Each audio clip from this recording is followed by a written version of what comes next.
Pertanyaannya, apa, siapa, mengapa pendamping desa gitu? Desa bicara. Desa bicara. Desa bicara. Desa bicara. Hai kawan-kawan, kembali lagi di channel YouTube Desa Bicara sambil menikmati kopi. Kali ini kita akan membahas tentang pendamping desa. Mungkin kawan-kawan familiar dengan istilah ini, atau mungkin juga kawan-kawan sedang terlibat dengan program pemerintah dan menjadi bagian dari upaya membangun Indonesia dari desa. Pendamping desa ini berkaitan dengan hadirnya Undang-Undang Desa tentu. Undang-Undang Desa ini masih baru dan beberapa peraturan perundangan atau peraturan pemerintah lainnya masih dinamis gitu loh, masih terus berkembang, termasuk juga pengaturan perundangan tentang atau kebijakan lain gitu ya, yang terkait dengan kementerian terkait, misalkan Menteri Dalam Negeri, Menteri Keuangan maupun Menteri Desa PDTT sendiri. Pendamping desa ini merupakan bagian yang tak terpisahkan dari Undang-Undang Desa.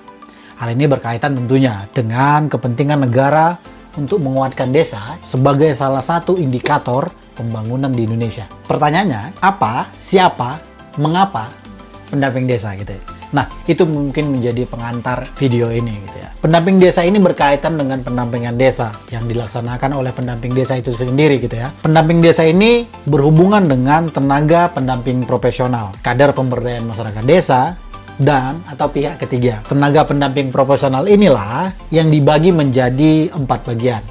Yang pertama itu pendamping lokal desa, yang kedua itu pendamping desa, yang ketiga pendamping teknis, dan yang keempat tenaga ahli pemberdayaan masyarakat. Pendamping lokal desa tadi itu berkedudukan di desa, sedangkan pendamping desa berkedudukan di kecamatan. Nah, pendamping lokal desa ini dan pendamping desa bertugas mendampingi desa dalam penyelenggaraan pemerintahan desa, kerjasama desa, pembangunan badan usaha milik desa, dan pembangunan yang berskala lokal desa. Selain memiliki tugas tersebut, pendamping desa yang berkedudukan di kecamatan bertugas mengkoordinasikan dan melaksanakan pendampingan desa. Tentu pendampingan sarana dan prasarana desa, badan usaha milik desa, kerjasama desa, dan kawasan perdesaan. Ada perbedaan antara pendamping lokal desa dan pendamping desa.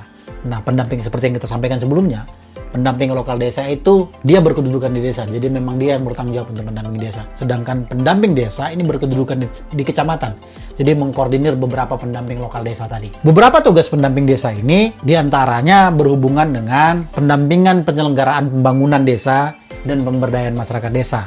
Tentu fungsi lainnya adalah untuk memfasilitasi, edukasi, mediasi, dan juga advokasi tentunya. Itu tadi tugasnya. Nah, selain itu, ada beberapa tugas lainnya.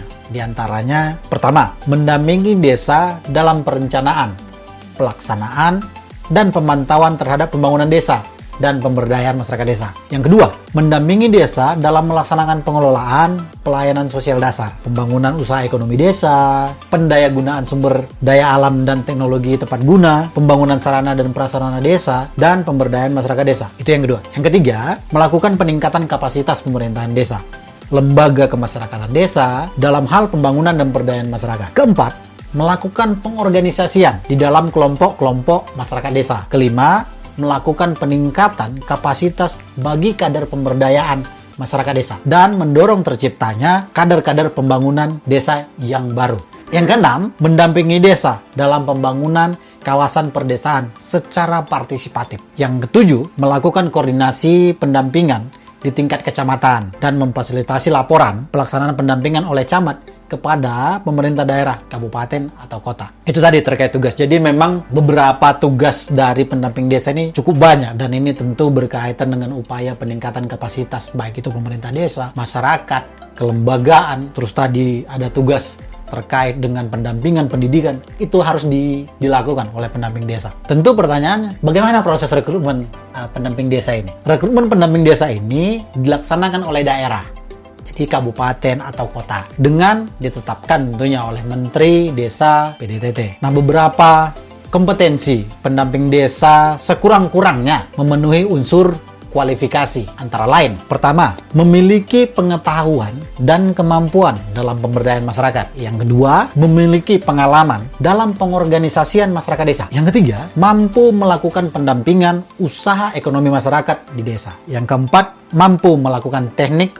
fasilitasi bagi kelompok-kelompok masyarakat desa dalam musyawarah desa. Serta yang terakhir, yang kelima, memiliki kepekaan terhadap kebiasaan, adat istiadat, dan nilai-nilai budaya masyarakat di desa. Jadi, prasyarat ini minimal harus dipunyai dan dimiliki oleh pendamping desa. Lantas bagaimana praktek pendamping desa ini di desa kawan-kawan? Kami dari Desa Bicara mengharapkan pendamping lokal desa yang ada di desa kawan-kawan, baik itu pendamping desa yang berada di kecamatan, bisa membantu upaya desa di desa kawan-kawan untuk lebih maju dalam tahapan pelayanan, pembuatan keputusan, maupun meningkatkan partisipasi masyarakat desa. Jadi di dalam forum-forum misalkan musyawarah desa dan keterlibatan dalam mengambil kebijakan begitu. Nah, ini penting. Sebenarnya secara ide pendamping desa ini sangat dibutuhkan dan tentunya pendamping desa ini penting ada gitu lah. Nah, tetapi mungkin banyak di desa kawan-kawan ada pendamping desa juga yang belum maksimal begitu. Atau juga mungkin desanya merasa risih ada pendamping. Ini mungkin saja terjadi kan gitu. Nah, ini juga terkait dengan keterbukaan upaya pendamping desa dan juga pemerintah desa untuk sama-sama melihat bahwasanya kehadiran pendamping desa ini sangat membantu, atau kehadiran pendamping desa ini mungkin jadi persoalan tersendiri bagi pemerintah desa. Nah, kami dari Desa Bicara mengharapkan hadirnya pendamping desa ini bisa membantu gitu ya, bisa menemani pemerintah desa dalam mengelola dan membantu membuat perencanaan gitu ya, pembangunan desa maupun peningkatan kapasitas masyarakat di desa. Pertanyaannya hari ini, situasinya ada sekitar 74.957 desa yang ada di Indonesia. Nah, hari ini sebenarnya pendamping desa itu masih kurang. Rata-rata satu pendamping desa itu di kecamatan itu mendampingi 4 desa. Nah, sementara pendamping lokal desa ini masih belum maksimal. Nah, ini menjadi persoalan tersendirinya. Terkait nanti upaya pendamping desa ini ditambah atau tidak, mungkin masih layak didiskusikan, masih layak dilihat kebijakannya ke depan gitu. Tapi harus dilihat bahwasannya pendamping desa itu harus berproses dalam fasilitasi pembangunan partisipatif di desa. Harus mampu merajut jejaring dan kerjasama di desa. Pendamping desa itu harus mampu membangun solidaritas sosial atas misalkan bencana yang terjadi seperti saat ini. Harusnya pendamping desa itu berperan. Tentu juga pendamping desa ini harus menjadi fasilitator, mampu menjadi fasilitator, baik itu dalam musyawarah desa atau fasilitator dalam peningkatan kapasitas masyarakat di desa atau kelembagaan-kelembagaan yang ada di desa. Tentu pendamping desa ini menjadi penguat organisasi masyarakat di desa. Nah, terakhir mungkin pendamping desa ini mampu menjadi penghubung antara masyarakat dengan pemerintah desanya, sehingga penciptaan ruang-ruang partisipasi terhadap masyarakat itu bisa sebenarnya dibantu oleh pendamping desa. Mungkin di desa kawan-kawan banyak juga, atau banyak juga kita dengar praktek-praktek tidak sedikit kemudian yang menilai bahwa pendamping desa ini hanya sekedar ada tetapi tidak bermanfaat, atau mungkin juga pendamping desa ini dianggap menjadi ancaman bagi pemerintah atau kepala desa dalam hal ini misalkan. Nah, mungkin itu yang harus coba kita lihat, apakah pendamping desa ini bisa bermanfaat lebih jauh di desa kawan-kawan.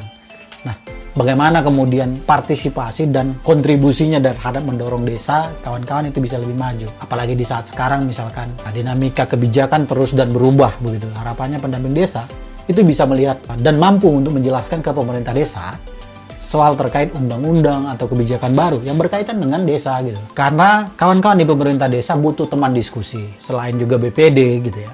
Butuh juga teman diskusi lain. Nah, salah satunya tentu pendamping desa. Nah, harapan kami dari Desa Bicara, pendamping desa tidak menjadi beban bagi pemerintah desa. Nah, harapan kami juga dapat kemudian desa melalui pemerintah desanya memaksimalkan peran pendamping desa di desa kawan-kawan. Nah, sehingga sinergisitas antara pendamping desa dengan pemerintah desa untuk sama-sama membangun desanya, meningkatkan program yang berkualitas, membangun cara dan metode baru untuk peningkatan kapasitas dan usaha ekonomi masyarakat, pembentukan kelembagaan-kelembagaan di desa dan penguatan, itu bisa dilakukan dengan maksimal. Nah, baik, itu dulu dari kami Desa Bicara. Jangan lupa ngopi. Sampai bertemu di video selanjutnya.